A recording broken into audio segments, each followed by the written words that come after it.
नमस्कार फ्रेंड्स, मेरा नाम बबलू वर्मा, पेपर हैकर में आपका स्वागत है। आज हम देखने वाले हैं यहाँ पर फूड न्यूट्रिशन हाइजीन मतलब आहार पोषण और स्वच्छता के जो पार्ट नंबर कौन सा रहने वाला है, ये रहने वाला है पार्ट नंबर 6। इससे पहले मैंने 5 पार्ट आपको प्रोवाइड कर रखे हैं, नहीं देखे हैं डिस्क्रिप्शन दे रखा है वीडियो का लिंक, वहां पर जाके आप पढ़ सकते हैं, देख सकते हैं, ठीक है।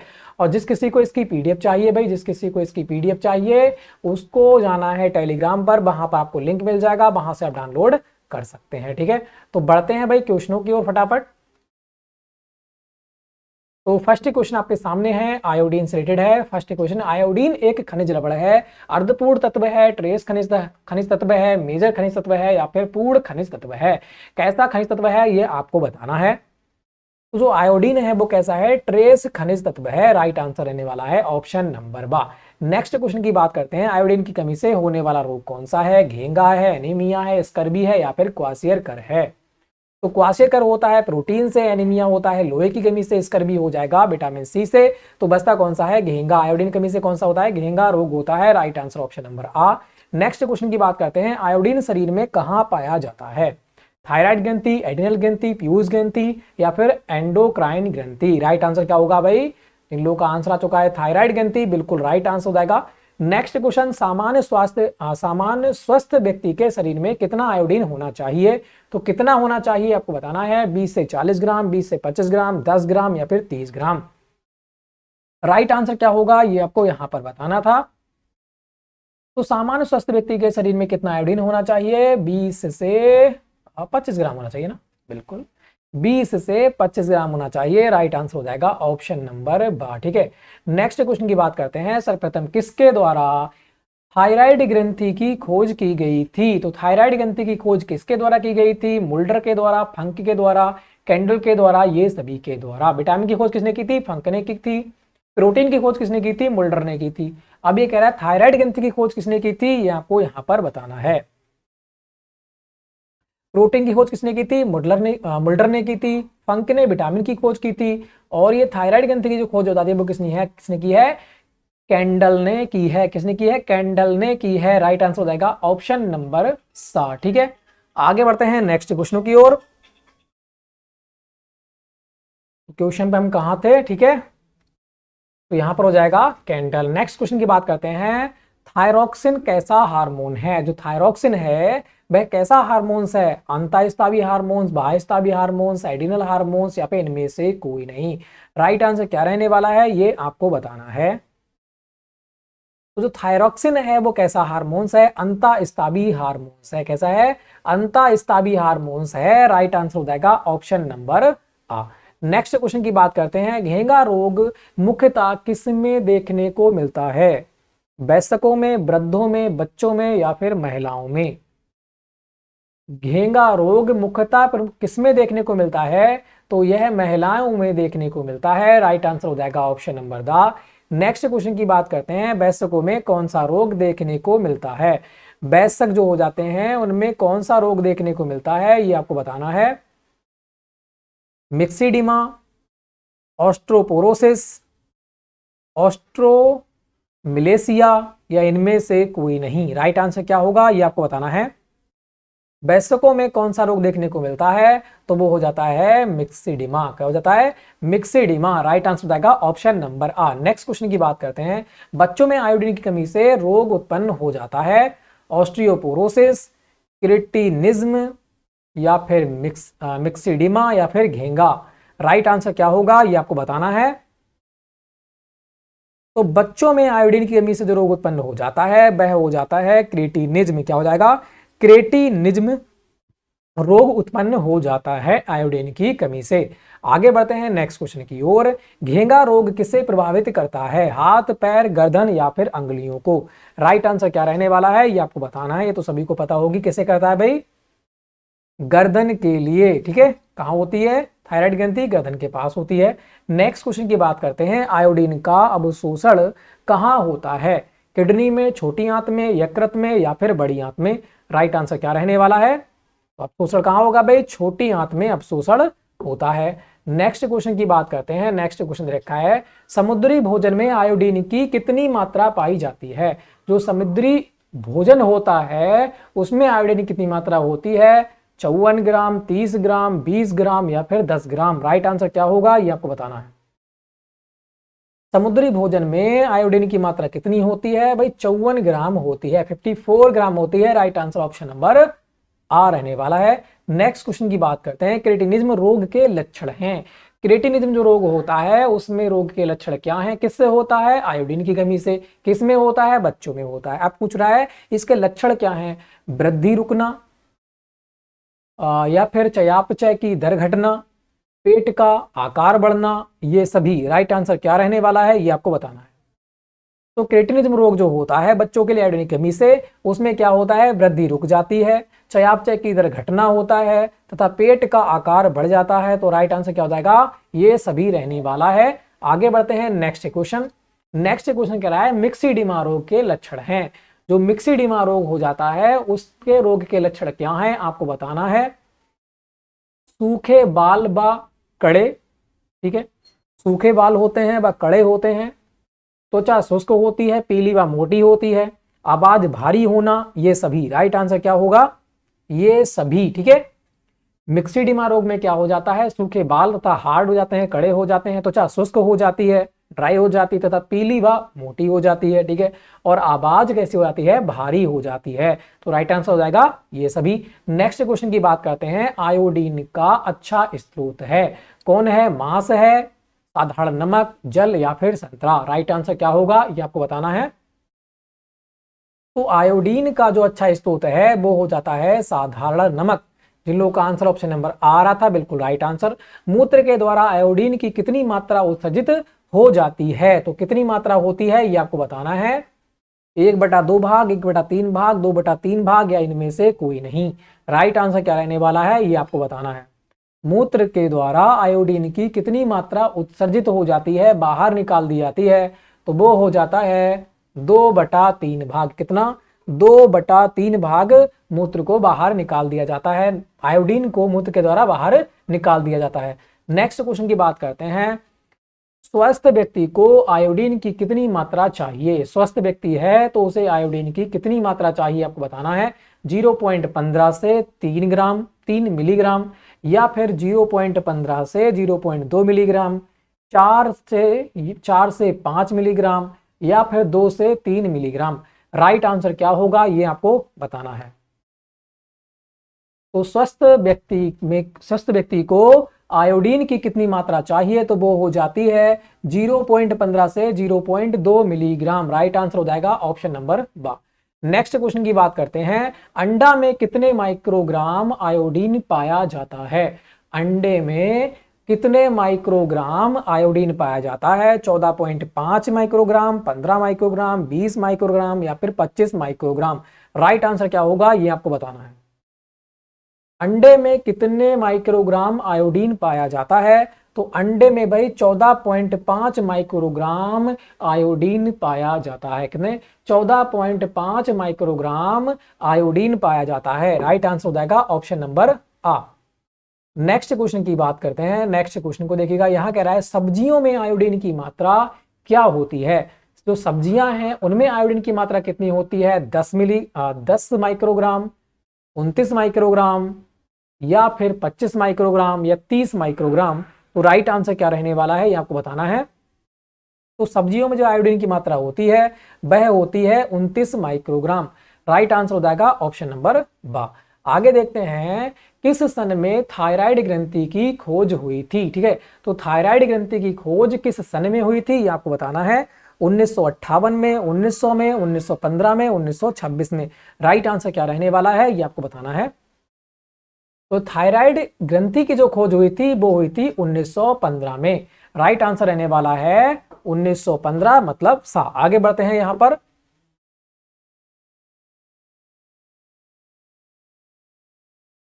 तो फ्लोराइन की बात करते हैं यहां पर, ठीक है। तो कह रहा है फ्लोरिन किससे संबंधित है? फ्लोरिन जो है वो किससे संबंधित है ये आपको बताना है। हाथों से, दांतों से, मुख से या फिर दांतों से? हाथों से। फ्लोरिन किससे संबंधित है? फटाफट इसका आंसर दीजिएगा। तो जो फ्लोरिन है वो किससे है भाई? फ्लोरिन हो जाता है दांतों से संबंधित। राइट आंसर हो जाएगा ऑप्शन नंबर बा। फ्लोरीन किससे संबंधित है? दांतों से संबंधित है। नेक्स्ट क्वेश्चन की बात करते हैं। फ्लोरीन की अधिकता से दांतों में रोग उत्पन्न होता है, कौन सा होता है? क्वासियोरकर, कैविटी, दंत फ्लोरेसिन या फिर इनमें से कोई नहीं। यहां पर राइट आंसर कौन सा रहने वाला है, यह आपको बताना है। फ्लोरीन की अधिकता से दांतों में जो रोग उत्पन्न होता है वो होता है दंत फ्लोरोसिन। ठीक है, कौन सा? दंत फ्लोरोसिन। आगे बढ़ते हैं। यहां पर फ्लूओर फ्लूओरिन फ्लूओरिन का कार्य है क्या है, ये आपको बताना है। फ्लूओरिन का कार्य क्या है? शक्ति व चमक, दांतों को रोगों से बचाना, चूने की तरह सफेद रखना, ये सभी। राइट आंसर क्या होगा, ये आपको बताना है। जो फ्लोरीन का दांतों के लिए कार्य होता है वो होता है इनकी शक्ति तथा चमक बनाए रखना, दांतों को रोग से बचाना तथा चूने की तरह सफेद रखना। तो राइट आंसर क्या हो जाएगा? ऑप्शन नंबर द हो जाएगा, ये सभी। ठीक है, आगे बढ़ते हैं। फ्लोरीन की अधिकता से शरीर में क्या बदलाव होता है? अगर फ्लोरीन की अधिकता हो जाए हमारे शरीर में तो क्या बदलाव होगा, ये आपको बताना है। भूख कम लगना, इनेमल में कमजोरी, खुरदरापन आना, अस्थियां कमजोर होना, ये सभी। राइट आंसर क्या होगा, ये आपको बताना है। अगर फ्लोरीन की अधिकता हो जाती है हमारे शरीर में तो भूख कम लगना हो जाता है, एनिमल कमजोर हो जाता है, खुरदरापन आ जाता है उसमें, और अस्थियां कमजोर हो जाती हैं। तो राइट आंसर हो जाएगा ये सभी लक्षण हमें देखने को मिलते हैं। आगे बढ़ते हैं। कह रहे पानी में फ्लोरीन की संतुलित व औसत मात्रा कितनी होती है? पानी में जो फ्लोरीन की संतुलित व औसत मात्रा होती है वह कितनी होती है? 4 से 5 ppm या फिर 1 से 2 ppm, 3 से 4 ppm, ये सभी। राइट आंसर क्या रहने वाला है, ये आपको बताना है। तो 1 से 2। ठीक है, राइट आंसर हो जाएगा ऑप्शन नंबर बा। आगे बढ़ते हैं। फ्लोरीन की प्राप्ति का उत्तम स्रोत क्या है? फ्लोरीन की प्राप्ति का उत्तम स्रोत क्या है, आपको बताना है। जल है, गंदा जल है, वाष्प है या फिर कुएं हैं। तो राइट आंसर क्या रहने वाला है, ये आपको बताना है। फ्लोरीन की प्राप्ति का उत्तम स्रोत जो होता है वह हो जाता है जल। राइट आंसर हो जाएगा ऑप्शन नंबर आ। नेक्स्ट क्वेश्चन की बात करते हैं। चाय व समुद्री मछली में निम्न में से क्या पाया जाता है? चाय व समुद्री मछली में निम्न में से क्या पाया जाता है? जिंक, विटामिन, क्लोरीन या फ्लोरीन। राइट आंसर क्या हो जाएगा? चाय व समुद्री मछली में निम्न में से क्या पाया जाता है? फ्लोरीन पाया जाता है। राइट आंसर हो जाएगा option number the. Next question की बात करते हैं। फ्लोरीन अल्प मात्रा में उपस्थित रहता है दूध में, सब्जी में, अनाज में या फिर यह सभी में। फ्लोरीन अधिक मात्रा में कहाँ होता है? जिसका स्रोत होता है जल में। फ्लोरीन ज्यादा कहाँ होता है? जल में। सबसे कम उपस्थित होता है वो किस में होता है? दूध में, सब्जियों में, अनाजों में। तो राइट आंसर क्या हो जाएगा? उपयुक्त सभी रहने वाला है ऑप्शन नंबर द। अब यहां से स्टार्ट हो जाता है तुम्हारा जिंक। तो जिंक की खोज किसने की, ये आपको बताना है। किसके द्वारा हुई थी? मुल्डर के द्वारा, मान के द्वारा, फंक के द्वारा, ये सभी। तो राइट आंसर क्या रहने वाला है, ये आपको बताना है। मुल्डर ने किसकी खोज की थी? प्रोटीन की। फंक ने किसकी की थी? विटामिन की। मान ने किसकी की थी? जिंक की। ठीक है, जिंक की खोज किसने की थी? जिंक की खोज की थी मान ने। राइट आंसर क्या जाएगा? ऑप्शन नंबर बा रहने वाला है। आगे बढ़ते हैं। यहां पर जिंक की खोज कौन से सन में हुई? किसने की थी? मान ने की थी। कौन से सन में हुई? 1939 में, 1919 में, 1950 में या 1912 में। राइट आंसर क्या रहने वाला है, ये आपको बताना है। तो जिंक की खोज हुई थी वो कब हुई थी? 1939 में हुई थी। राइट आंसर हो जाएगा ऑप्शन नंबर आ। नेक्स्ट क्वेश्चन की बात करते हैं। 70 किलोग्राम वाले व्यक्ति के शरीर में कितना जिंक होगा? अगर 70 किलोग्राम का कोई व्यक्ति है तो उसमें जिंक की मात्रा कितनी होगी, आपको बताना है। 4 से 8.1 ग्राम, 1.1 से 2.2 ग्राम या फिर 3.04 ग्राम या फिर 1.4 से 2.3 ग्राम। राइट आंसर क्या होगा, ये आपको बताना है। तो जिन लोगों का आंसर आ चुका है यहाँ पर 1.4 से 2.3 ग्राम, तो जिन लोगों का आंसर ऑप्शन नंबर द आ रहा है, बिल्कुल राइट आंसर अपना रहने वाला है। नेक्स्ट क्वेश्चन की बात करते हैं। नेक्स्ट क्वेश्चन को देखिएगा। नेक्स्ट क्वेश्चन का आंसर हमारा क्या रहने वाला है? क्या रक्त में कितनी मात्रा में जिंक उपस्थित रहता है? जो रक्त है उसमें कितनी मात्रा में जिंक उपस्थित होता है, ये आपको बताना है। 0.7 मिलीग्राम या फिर 2 मिलीग्राम या 0.1 मिलीग्राम या फिर 3 मिलीग्राम। तो राइट आंसर क्या होगा, ये आपको बताना है। रक्त की यहां पर बात हो रही है। रक्त में जिंक कितने परसेंट, कितने उपस्थित होता है? जो रक्त होता है उसमें जिंक की जो मात्रा होती है वो होती है 0.7 मिलीग्राम। कितनी होती है? 0.7 milligram. Right answer option number आ रहने वाला है। नेक्स्ट क्वेश्चन की बात करते हैं, जिंक के अवशोषण में कौन बाधा उत्पन्न करता है? जो जिंक का अवशोषण होता है उसमें उसकी बाधा कौन उत्पन्न करता है, ये आपको बताना है। क्लोरीन, सोडियम बेंजोएट या फिर फाइटिक अम्ल, ये सभी। राइट आंसर क्या होगा ये आपको बताना है। जिंक के अवशोषण में बाधा उत्पन्न जो करता है वो करता है फाइटिक अम्ल। क्या? फाइटिक अम्ल। राइट आंसर हो जाएगा ऑप्शन नंबर 7। नेक्स्ट क्वेश्चन की बात करते हैं, जिंक का निष्कासन किसके द्वारा होता है? जो जिंक का निष्कासन होता है वह किसके द्वारा होता है? फेफड़े द्वारा, मल द्वारा, त्वचा द्वारा या फिर यह सभी? राइट आंसर क्या रहने वाला है? जो जिंक का निष्कासन होता है शरीर से बाहर निकालना, तो वह किसके द्वारा होता है? वह होता है मल के द्वारा। राइट आंसर क्या रहने वाला है? ऑप्शन नंबर 12 रहने वाला है। जिंक हमारे शरीर से किसको निकलती है? मल के द्वारा बाहर निकलती है। नेक्स्ट क्वेश्चन की बात करते हैं, सामान्यतः जिंक की कितनी मात्रा आवश्यक है? सामान्यतः जिंक की कितनी मात्रा आवश्यक है? 10 से 15 मिलीग्राम, 1 से 10 मिलीग्राम, 20 मिलीग्राम या 10 से 20 मिलीग्राम? राइट आंसर क्या रहने वाला है ये आपको बताना है। सामान्यतः जिंक की कितनी मात्रा आवश्यक है? तो वह हो जाती है 10 से 15 मिलीग्राम। राइट आंसर हो जाएगा ऑप्शन नंबर आ। नेक्स्ट क्वेश्चन की बात करते हैं, घाव भरना यह किसका कार्य है? जो घाव भरना है वह किसका कार्य है?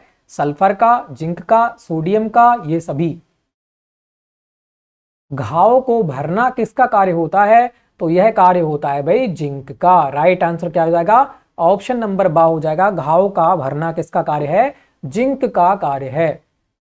आगे बढ़ते हैं यहां पर नेक्स्ट क्वेश्चन की ओर। जिंक की प्राप्ति हेतु साधन कौन कौन से हैं? जिंक की प्राप्ति हेतु साधन कौन कौन से हैं? पहला दे रखा है जिलेटिन, गेहूं का भूसा, यकृत या फिर यह सभी? जिंक की प्राप्ति हेतु साधन कौन कौन से हैं यहां पर आपको बताना है, कौन सा राइट होगा। तो जिलेटिन के द्वारा, गेहूं का भूसा, यकृत, तो राइट आंसर हो जाएगा यह सभी। जिन लोगों का आंसर आ चुका है ये सभी बिल्कुल राइट आंसर हो जाएगा। नेक्स्ट क्वेश्चन की बात करते हैं, चूहों की वृद्धि में कमी देखी गई। चूहों की वृद्धि में कमी देखी गई किस तत्व की कमी से? चूहों की वृद्धि में जो कमी देखी गई थी वह किस तत्व की कमी से देखी गई थी आपको बताना है। जिंक से, फ्लोरीन से, सोडियम से या फिर आयरन से? तो राइट आंसर हमारा क्या रहने वाला है ये आपको बताना है। जिंक की वृद्धि में कमी देखी गई थी किससे? चूहों की वृद्धि में कमी देखी गई थी किस तत्व की कमी से? तो वो हो जाती है जिंक की कमी से। राइट आंसर क्या रहने वाला है? ऑप्शन नंबर आ रहने वाला है। आगे देखते हैं नेक्स्ट क्वेश्चन की ओर। जिंक की कमी से बाल झड़ जाते हैं, क्यों? इसको क्या कहा गया है?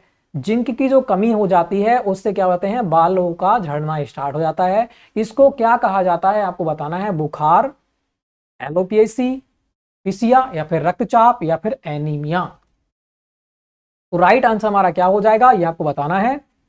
जिंक की कमी से बाल झड़ जाते हैं, इसको क्या कहा गया है? तो इसका राइट आंसर जो अपना हो जाएगा वो रहने वाला है एलोपेशिया। क्या हो जाएगा? एलोपेशिया। जिन लोगों का आंसर आ चुका है ऑप्शन नंबर बा, बिल्कुल राइट रहने वाला है। नेक्स्ट क्वेश्चन की बात करते हैं, जिंक की कमी से कौन कौन से रोग हो जाते हैं? पहला दे रखा है लोहे की कमी, संतोत्पत्ति में असफलता, रक्त अल्पता नामक रोग, उपयुक्त सभी? तो कौन सा यहां पर बिल्कुल राइट रहने वाला है ये आपको बताना है। जिंक की कमी से कौन कौन से रोग उत्पन्न हो जाते हैं? लोहे की कमी हो जाती है, संतोत्पत्ति में असफलता देखने को मिलती है तथा रक्त अल्पता नामक रोग हो जाता है। तो यहाँ पर राइट क्या हो जाएगा? उपयुक्त सभी रहने वाला है। ये जिंक की कमी के रोग हैं। नेक्स्ट क्वेश्चन की बात करते हैं, बौने होना व लड़कों में प्रजनन संस्था की परिपक्वता में कमी किस तत्व के कारण आती है? बौने होना तथा लड़कों में प्रजनन संस्थान की परिपक्वता में कमी किस तत्व के कारण आती है ये आपको बताना है। जिंक, कार्बोज, प्रोटीन, वसा? तो किसकी कमी से आती है? तो वह आती है जिंक की कमी से। जिन लोगों का आंसर आ चुका है ऑप्शन नंबर आ, बिल्कुल राइट आंसर हो जाएगा। नेक्स्ट क्वेश्चन की बात करते हैं, यहां पर प्रोटीन यूरिया होने का क्या कारण है? प्रोटीनयूरिया होने का क्या कारण है, ये आपको बताना है। अत्यधिक मात्रा में जिंक का संगठन, अत्यधिक मात्रा में जिंक का निष्कासन, या फिर जिंक का कार्य ना कर पाना, प्रोटीन की अधिक मात्रा का निष्कासन। तो राइट आंसर क्या रहने वाला है, ये आपको बताना है। तो राइट आंसर हो जाएगा अत्यधिक मात्रा में जिंक का निष्कासन शरीर से अगर बाहर हो जाता है तो कौन सा रोग उत्पन्न होगा, तो होगा प्रोटीनयूरिया होने का कारण आपको देखने को मिलने वाला है। अब यहां से आगे बढ़ते हैं तो स्टार्ट होता है हमारा क्या, विटामिन। ठीक है, क्या स्टार्ट होने वाला है अभी, विटामिन यहां से स्टार्ट होता है। तो हम देखेंगे वाटर सॉल्युबल विटामिन के बारे में। तो विटामिन वाटर सॉल्युबल विटामिन कौन कौन से हैं, तो आते हैं बी और सी। ठीक, कौन से आते हैं, बी और सी हो जाते हैं।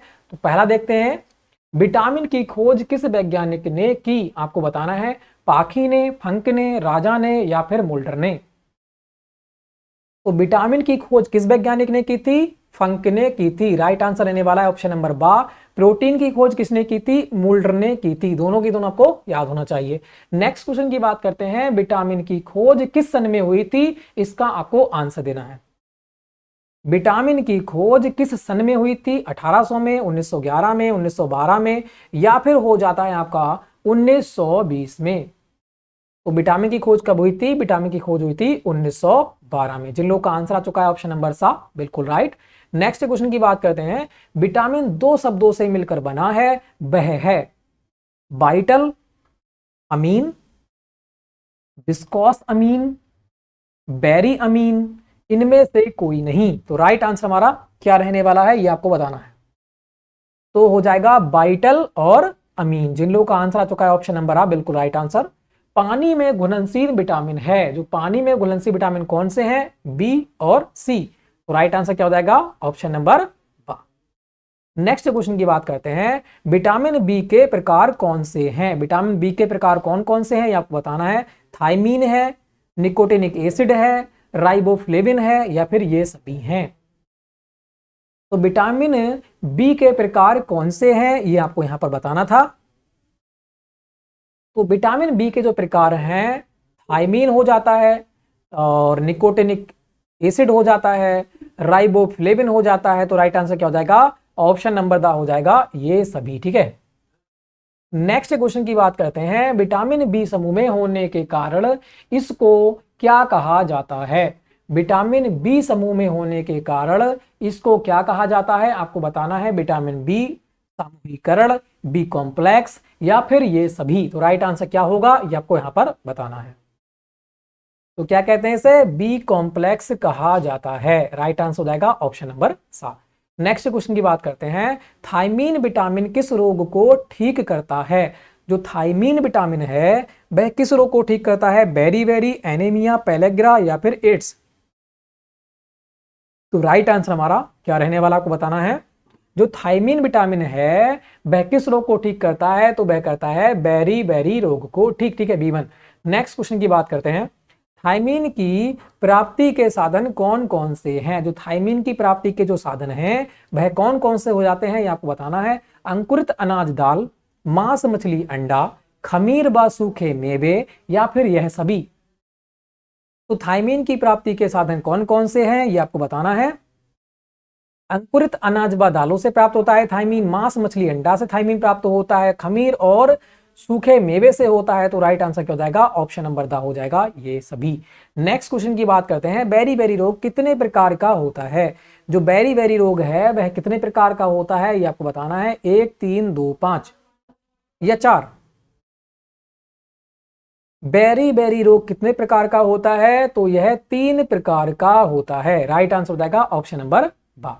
नेक्स्ट क्वेश्चन की बात करते हैं, विटामिन B2 को क्या कहते हैं। विटामिन B2 जो है उसे क्या कहते हैं, riboflavin, pantothenic acid, nicotinic acid, या फिर थाइमीन। राइट आंसर क्या रहने वाला है, ये आपको बताना है। विटामिन B2 को क्या कहा जाता है, तो उसे क्या कहते हैं, राइबोफ्लेविन कहते हैं। क्या कहते हैं भाई, राइबोफ्लेविन कहते हैं। B2 क्या होता है, B2 को ध्यान से पढ़ोगे तो कहोगे B2 राइबो यहाँ पे रहेगा या फिर नहीं रहेगा, है ना। राइबो नाम में छुपी ट्रिक। B2 तो क्या कहेंगे, बिट्टू। ठीक है, क्या कहेंगे, बिट्टू। और बिट्टू क्या करा हुआ भाई, राइबो यहाँ पर रहेगा या फिर नहीं रहेगा। तो राइबोफ्लेविन, इस प्रकार से आप याद रख सकते हो। नेक्स्ट क्वेश्चन की बात करते हैं, नेक्स्ट क्वेश्चन को देखिएगा, कह रहा है यहाँ पर राइबोफ्लोविन के स्रोत कौन से हैं। जो राइबोफ्लोविन के स्रोत हैं वो कौन से हैं? मांस, दाल, अनाज, ये सभी। राइबोफ्लेविन के स्रोत कौन से हैं ये आपको यहां पर बताना था। तो इसका राइट आंसर जो रहने वाला है वो कौन सा हो जाएगा? मांस भी हो जाएगा, दाल भी हो जाएगा, अनाज भी हो जाएगा। तो राइट आंसर क्या हो जाएगा? उपयुक्त सभी इनमें से आपके राइबोफ्लेविन प्राप्त होता है। नेक्स्ट क्वेश्चन की बात करते हैं, राइबोफ्लेविन की कमी से रोग होता है। कौन से रोग होते हैं आपको बताना है। राइबोफ्लेवोनोसिस, जीभ बैंगनी रंग की होना, या फिर चिलोसिस, ये सभी। तो राइट आंसर क्या होगा ये आपको बताना है। तो यहां पर हो जाएगा ये सभी। ठीक है, राइबोफ्लोविन कमी से कौन सा होता है? राइबोफ्लोविनोसिस होता है, जीभ बैंगनी रंग की हो जाती है, और चिलोसिस रोग भी हो जाता है। तो यहां पर ऑप्शन नंबर द हो जाएगा। नेक्स्ट क्वेश्चन की बात करते हैं, नियासिन की खोज किसने की थी? जो नियासिन है उसकी खोज किसने की थी? गोल्डबर्गर ने, पारे ने, मुल्डर ने, या ये सभी ने। राइट आंसर क्या रहने वाला है ये आपको यहां पर बताना था। तो नियासिन की खोज जो की थी वो किसने की थी? गोल्डबर्गर ने की थी। राइट आंसर हो जाएगा ऑप्शन नंबर आ। नेक्स्ट क्वेश्चन की बात करते हैं, नियासिन की कमी से कौन सा रोग उत्पन्न होता है? Silicosis, pellagra, malaria, anaemia. Right answer हमारा क्या हो जाएगा? नियासिन की कमी से जो रोग होता है वो होता है पेलेग्रा। कौन सा रोग होता है? पेलेग्रा रोग हो जाता है। नेक्स्ट क्वेश्चन की बात करते हैं, यहां पर नियासिन के अच्छे स्रोत कौन से हैं? जो नियासिन है उसके अच्छे स्रोत कौन से हैं? अनाज, मूंगफली, सूखा खमीर, ये सभी। जो नियासिन के हैं मुख्य स्रोत तो वही अनाज भी हो जाएगा, मूंगफली भी हो जाएगी, सूखा खमीर भी हो जाएगा। तो राइट आंसर हो जाएगा उपयुक्त सभी। नेक्स्ट क्वेश्चन की बात करते हैं, नियासिन के प्रभाव से 4D रोग होता है। नियासिन का जब प्रभाव होता है तो 4D रोग होता है, यह क्या है? डर्मेटाइड्स, डिमोन्सिया बा डेथ, डायरिया, या फिर ये सभी। तो राइट आंसर क्या रहने वाला है? D4 रोग है, यह क्या है? डर्मेटाइट्स है, और डिमोन्सिया बा डेथ है, डायरिया है। तो यहां पर राइट क्या हो जाएगा? उपयुक्त सभी हो जाएगा, यह सभी है। ठीक है, नेक्स्ट क्वेश्चन की बात करते हैं, विटामिन B6 को क्या कहा जाता है? विटामिन B6 को क्या कहा जाता है ये आपको बताना है। Pyridoxine, nicotinic acid, beri, riboflavin. तो राइट आंसर क्या रहने वाला है? तो यहां पर क्या हो जाएगा? B6 हो जाएगा पायरिडॉक्सिन। क्या हो जाएगा? पायरिडॉक्सिन। राइट आंसर हो जाएगा ऑप्शन नंबर आ। नेक्स्ट क्वेश्चन की बात करते हैं, विटामिन B6 के अच्छे स्रोत कौन कौन से हैं? संतरा, अंगूर, दूध, दही, सलाद, आंवला व नींबू, या फिर ये सभी। तो विटामिन B6 के जो अच्छे स्रोत हैं, कह रहा है अच्छे स्रोत कौन से हैं? तो अच्छे स्रोत हो जाएंगे भाई दही, दूध, दही और सलाद। तो जिन लोगों का आंसर आ चुका है ऑप्शन नंबर बा, बिल्कुल राइट आंसर आते हुए। नेक्स्ट क्वेश्चन की बात करते हैं, पायरिडॉक्सिन की कमी से समस्याएं उत्पन्न होती हैं। निद्रा आती है, बमन होना होता है, भूख में कमी होती है, या फिर ये सभी। पायरिडॉक्सिन की कमी से समस्याएं आती हैं। तो भाई B6 की कमी से क्या होता है? पायरिडॉक्सिन, सॉरी, B6 को ही पायरिडॉक्सिन कहा जाता है। इसकी जब कमी हो जाती है, B6 की कमी हो जाती है तो समस्याएं क्या आती हैं? अनिद्रा देखने को मिलती है, बमन भी हो सकता है, और भूख में कमी भी हो सकती है। तो राइट का आंसर क्या हो जाएगा? ये सभी हो जाएगा। ठीक है, आगे बढ़ते हैं फिर नेक्स्ट क्वेश्चन की ओर। नेक्स्ट क्वेश्चन हमारा क्या कह रहा है, इसको देखिएगा। नेक्स्ट क्वेश्चन कह रहा है, पायरिडॉक्सिन की मात्रा शरीर में कितनी चाहिए? पायरिडॉक्सिन की जो मात्रा है वो शरीर में कितनी होनी चाहिए ये आपको बताना है। 1.5 से 2.6 मिलीग्राम, 1.5 से 2 मिलीग्राम, 3 से 4 मिलीग्राम, या फिर ये सभी। राइट आंसर क्या रहने वाला है ये आपको बताना है। पायरिडॉक्सिन की मात्रा शरीर में कितनी होनी चाहिए? तो जिन लोगों का आंसर आ चुका है 1.5 से 2 मिलीग्राम, तो जिन लोगों का आंसर ऑप्शन नंबर 12 आ रहा है, बिल्कुल राइट आंसर आते हुए भी। ठीक है, नेक्स्ट क्वेश्चन की बात करते हैं, पेंटोथेनिक एसिड को क्या कहते हैं? जो पेंटोथेनिक एसिड है उसे क्या कहा जाता है आपको बताना है। Anti dermatitis factor, diarrhoea, dementia, या फिर अराइबोफ्लेविनोसिस। राइट आंसर क्या होगा ये आपको बताना है। पेंटोथेनिक एसिड को क्या कहते हैं? उसे कहते हैं एंटी डर्मेटरिस फैक्टर। क्या? Anti dermatitis factor. आगे बढ़ते हैं नेक्स्ट क्वेश्चन की ओर। नेक्स्ट क्वेश्चन हमारा कह रहा है तुम्हारा, पेंटोथेनिक एसिड की खोज किसने की थी? मुल्डर ने, विलियम्स ने, फंक ने, या फिर ये सभी? तो एक ही बच जाते हैं, कौन? मिलियम्स। कौन? विलियम्स। ठीक है, सॉरी, विलियम्स। पेंटोथेनिक एसिड की खोज किसने की थी? विलियम्स ने की थी।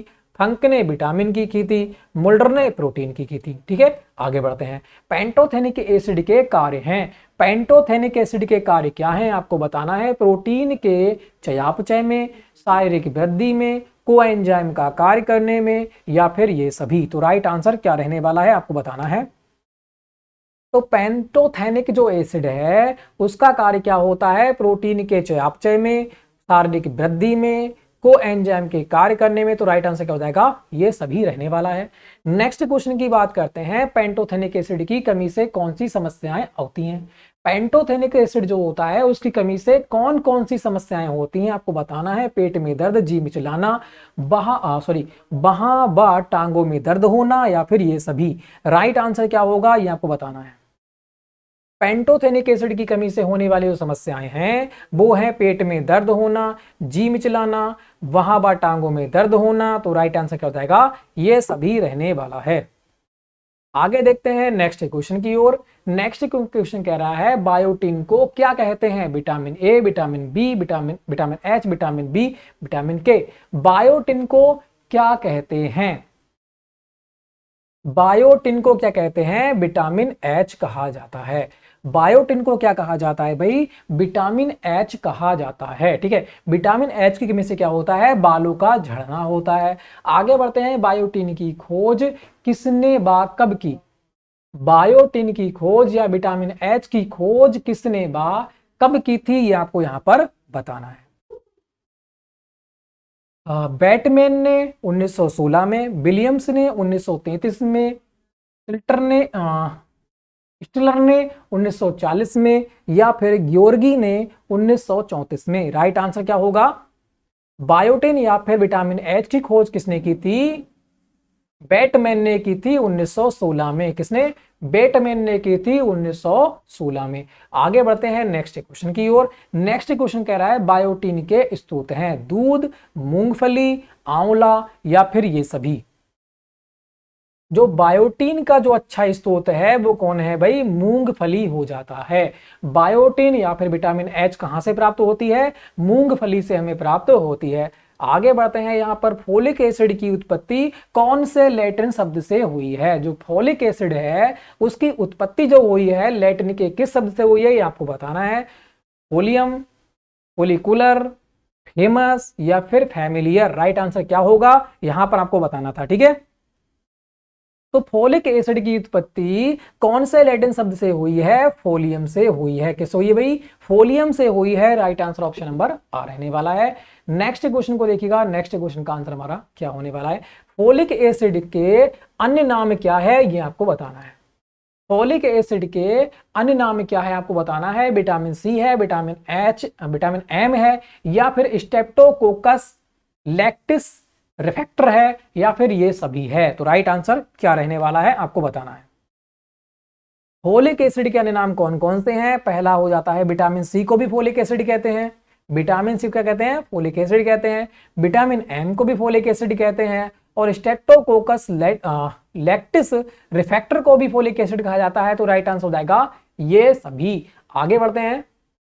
कह रहा है फोलिक एसिड के स्रोत हैं। जो फोलिक एसिड है उसके स्रोत क्या है? अंगूर है, खमीर व चावल की परत है, या फिर आंवला है, या फिर ये सभी है? तो राइट आंसर क्या रहने वाला है?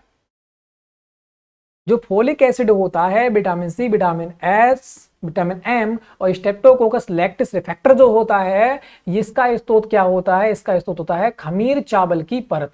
खमीर से प्राप्त होगा आपके लिए, और चावल की परत से आपको फोलिक एसिड प्राप्त होता है। आगे बढ़ते हैं। यहाँ पर फोलिक एसिड की कमी से कौन सा रोग होता है?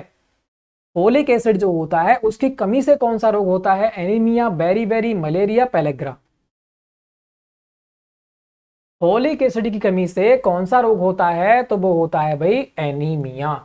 जिन लोगों का आंसर आ चुका है ऑप्शन नंबर आप बहुत ही अच्छा जा रहे हैं। नेक्स्ट क्वेश्चन की बात करते हैं कि कोलिन घुलनशील होता है। जो कोलिन होता है वो घुलनशील किस में होता है, पानी में, अल्कोहल में, आवा दोनों में, इनमें से कोई नहीं। तो कोलिन जो होता है वो पानी में भी घुलनशील होता है और अल्कोहल में भी घुलनशील होता है। तो राइट आंसर क्या रहने वाला है, और वा दोनों। नेक्स्ट क्वेश्चन की बात करते हैं। नेक्स्ट क्वेश्चन को देखिएगा।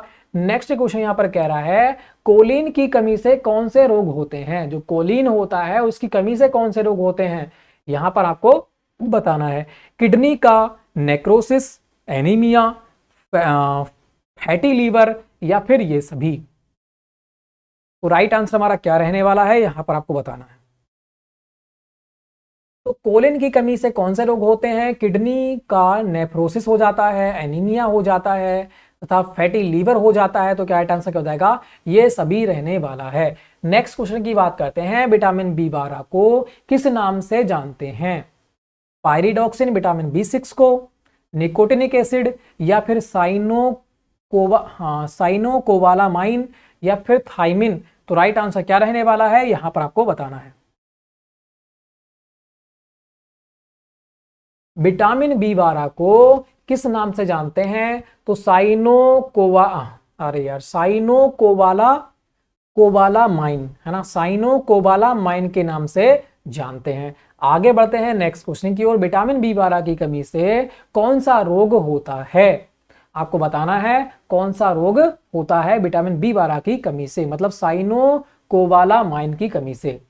पहला दे रखा है मैक्रोसाइटिक एनीमिया, परनीसियस एनीमिया, वृद्धि में कमी, या फिर यह सभी। तो राइट आंसर क्या रहने वाला है, तो विटामिन बी 12 या फिर साइनोकोबालामाइन की कमी से जो रोग होते हैं वो कौन से होते हैं। पहला हो जाता है मैक्रोसाइटिक एनीमिया तथा परनीसियस एनीमिया तथा वृद्धि की कमी, है ना। तो राइट आंसर क्या हो जाएगा, ऑप्शन नंबर 10 रहने वाला है ये सभी। नेक्स्ट क्वेश्चन की बात करते हैं। विटामिन बी 12 विटामिन बी 12 के कार्य हैं, कौन से कार्य हैं ये आपको बताना है। कोशिका का निर्माण, प्रोटीन का चयापचय, या फिर नाड़ी उत्तकों का चयापचय, या फिर होता है ये सभी।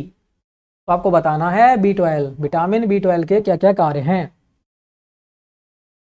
तो विटामिन बी के कार्य हैं कौन से हैं, कोशिकाओं का निर्माण भी यही करती है, प्रोटीन का चयापचय करती है तथा नाड़ी उत्तकों का चयापचय करती है। तो राइट आंसर क्या हो जाएगा, ऑप्शन नंबर रहने वाला है ये हो जाएगा ये सभी, ठीक है। आगे बढ़ते हैं नेक्स्ट क्वेश्चन की ओर। नेक्स्ट क्वेश्चन को देखिएगा। नेक्स्ट क्वेश्चन कह रहा है पैरा अमीनो है ना, सही है, पैरा अमीनो बेंजोइक एसिड किसके लिए उपयोगी है। पैरा अमीनो बेंजोइक एसिड किसके लिए उपयोगी है, आपको बताना है। वृद्धों के लिए, दुग्ध स्त्रावण के लिए, बच्चों के लिए, या फिर गर्भावस्था के लिए। तो यहां पर कौन सा बिल्कुल राइट आंसर रहने वाला है। पैरा एमिनो बेंजोइक एसिड किसके लिए उपयोगी है, तो वो हो जाता है दुग्ध स्त्रावण के लिए। किसके, दुग्ध स्त्रावण के लिए उपयोगी है। आगे बढ़ते हैं नेक्स्ट क्वेश्चन की ओर।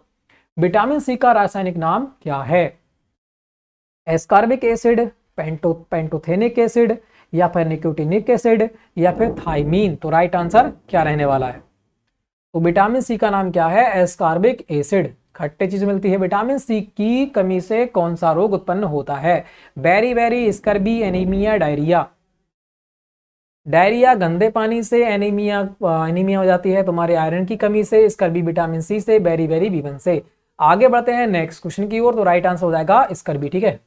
विटामिन सी के कार्य होते हैं, विटामिन सी के क्या कार्य होते हैं, दांतों को स्वस्थ रखना, लोहे के फेरिक को फेरस में बदलना, लोहे के फेरिक को फेरस में बदलना, घाव भरना, ये सभी। तो राइट आंसर क्या रहने वाला है, विटामिन सी के जो कार्य होते हैं, दांतों को स्वस्थ रखना भी होता है, लोहे के फेरिक को फेरस में बदलना होता है, घाव भरना होता है। तो राइट आंसर क्या जाएगा, ये सभी अपना रहने वाला है। नेक्स्ट क्वेश्चन की बात करते हैं। नेक्स्ट क्वेश्चन को देखिएगा। विटामिन सी की कमी से समस्याएं उत्पन्न होती हैं, छाती में दर्द, जिंजिवाइटिस, बच्चों में स्कर्बी, ये सभी। विटामिन सी की कमी से समस्याएं उत्पन्न होती हैं, कौन सी होती हैं, ये यहां पर आपको बताना है। तो छाती में दर्द भी देखने को मिलेगा, ठीक है, जिंजिवाइटिस भी देखने को मिलती है, झंझनाहट दांतों में, बच्चों में स्कर्वी, तथा राइट आंसर क्या हो जाएगा, ऑप्शन नंबर द हो जाएगा, ये सभी, ठीक है। नेक्स्ट क्वेश्चन की बात करते हैं, विटामिन सी के स्रोत कौन कौन से हैं। विटामिन सी के जो स्रोत हैं वो कौन कौन से हैं, आंवला, संतरा, नींबू या फिर ये सभी। विटामिन सी के स्रोत कौन कौन से हैं, तो विटामिन सी के स्रोत भाई आंवला भी हो जाता है, संतरा भी हो जाता है, नींबू भी हो जाता है, तो राइट आंसर हो जाएगा ये सभी, ठीक है। नेक्स्ट क्वेश्चन की बात करते हैं, कोलेजन के निर्माण में कौन सा विटामिन कार्य करता है। कोलेजन के निर्माण में कौन सा विटामिन कार्य करता है, vitamin C, vitamin A, vitamin B, vitamin K. Right answer हमारा क्या रहने वाला है, तो कोलेजन के निर्माण में कौन सा विटामिन कार्य करता है, तो विटामिन कार्य करता है विटामिन सी। जिन लोगों का आंसर आ चुका है ऑप्शन नंबर आ बिल्कुल राइट हो जाएगा। नेक्स्ट क्वेश्चन की बात करते हैं, विटामिन सी घुलनशील विटामिन है। विटामिन सी घुलनशील विटामिन है अल्कोहल में, पानी में, वसा में या फिर सभी में। और बी और सी किसमें घुलनशील होते हैं, पानी में घुलनशील विटामिन है। तो फ्रेंड्स यहां पर जो हमारे खत्म होते हैं भाई कम से कम 80+ क्वेश्चन हमने यहाँ पे समाप्त कर दिए, ठीक है। ये हमारा कौन सा हो जाता है, पार्ट 6 हो जाता है। किसका हो जाता है, पार्ट 6, फूड न्यूट्रिशन और हाइजीन का, आहार पोषण और स्वच्छता का पार्ट नंबर 6।